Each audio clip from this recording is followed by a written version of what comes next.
Good afternoon and welcome to BBC News. At least 9 people have been killed in Ukraine as the country has again come under sustained Russian missile attack. There's been severe damage to parts of its energy infrastructure as well as residential areas. The mayor of Kyiv says 40% of the capital's residents are without heating. Shelling overnight in southern Ukraine has damaged the only functioning power line used for electricity to cool the Zaporizhzhia nuclear plant, which is occupied by Russia. The Ukrainian military said more than 80, mostly air-launched cruise missiles were fired at areas, including these shown here. Just under half are said to have been intercepted by air defences. Our diplomatic correspondent James Landale reports.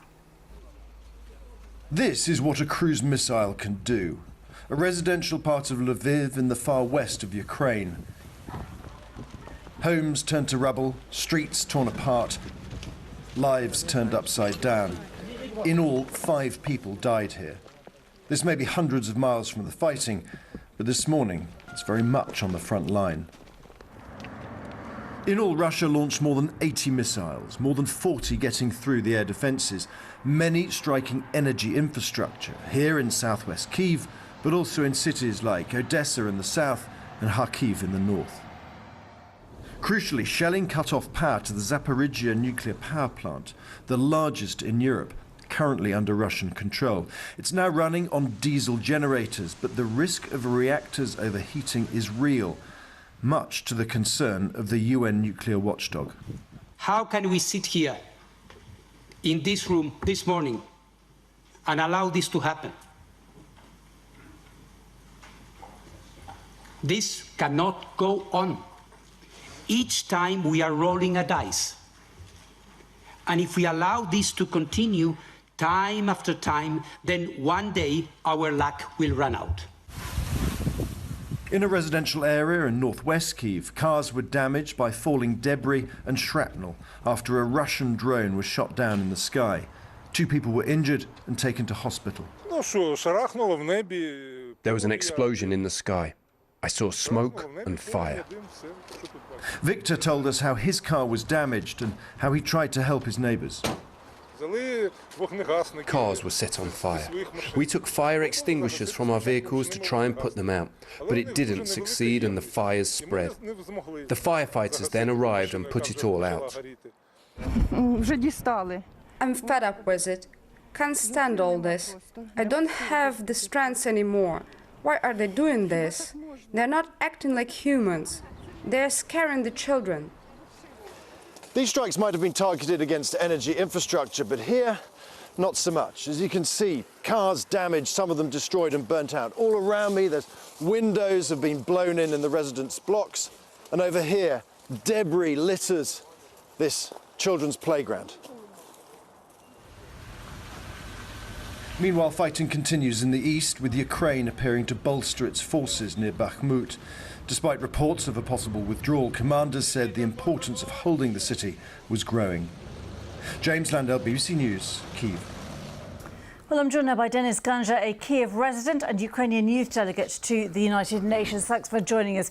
Did you see or hear any of those overnight attacks? You know, I can be a bit sleepy because the air alarm started at 1 a.m. and of course we all went to the shelters to protect ourselves. And it lasted for 5 hours. Russia does not have any successes in the front lines, and now they're targeting civilians. But the biggest explosion, which woke up all the Kyiv, was at 5:50. Russia used the very high and very speedy Kinzhal missile, which is really, there is no chance Ukrainian anti-missile systems can get it. And what situation are you in now personally? Are you affected by the power cuts? Fortunately, in Kyiv, there are no power cuts. But for instance, my family who stays in Kharkiv region, they have not had the electricity for nearly the whole morning. There are also problems with water. But for now, what the mayor said, 70% of the Kharkiv region is back with electricity. So Russians have spent more than $500 million just for nothing.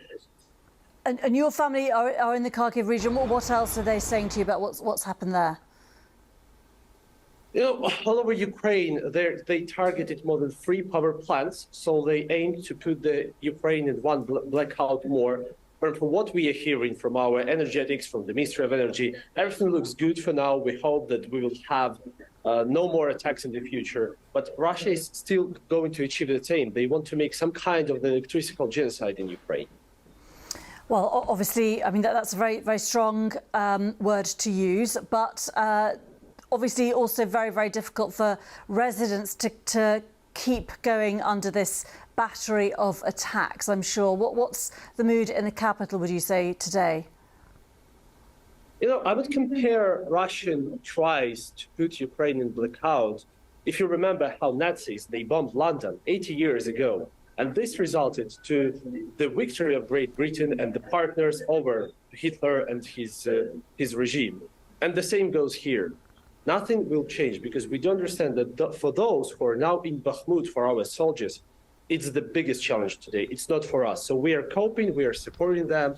And believe me, I hope there are lots of great news coming next because as we are receiving more ammunition, more weapons, and our soldiers are trained in countries like Great Britain, the great offensives are here to come. OK, Denis